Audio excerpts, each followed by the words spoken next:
Navigating the waters. Mastering definite articles with proper nouns. Hello there! Welcome back to our comprehensive series on mastering English grammar. Today we will delve into a common trouble spot for English learners, using the definite article, the, with proper nouns. Understanding when to use or omit the can be tricky, but we'll guide you through, making it simpler than ever. Generally speaking, we don't use the with people's names, cities, states, or countries. But, like any rule, there are exceptions.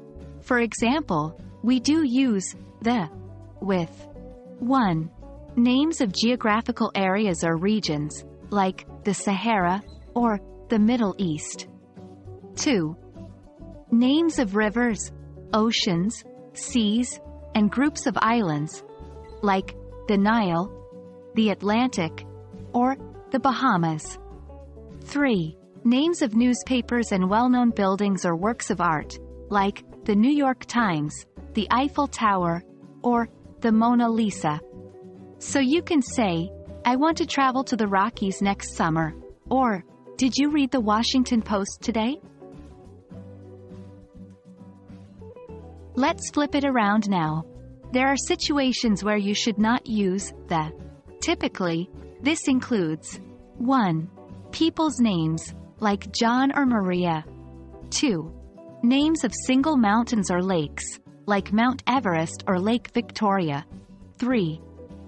Names of continents, individual islands, cities, and countries, with some exceptions, like Europe, Manhattan, Paris, or Japan.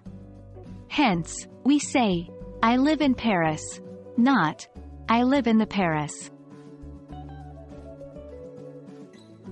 The English language wouldn't be what it is without a few exceptions to keep things interesting.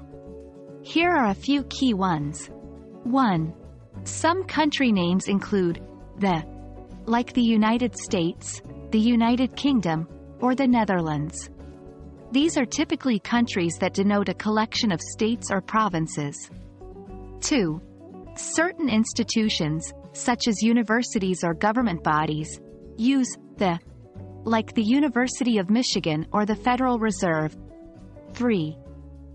We also use the before names that contain words like republic, union, or state, like the Republic of Ireland. Well, that's it for today's lesson. Remember, mastering the use of the with proper nouns is a significant step in sounding more natural in English.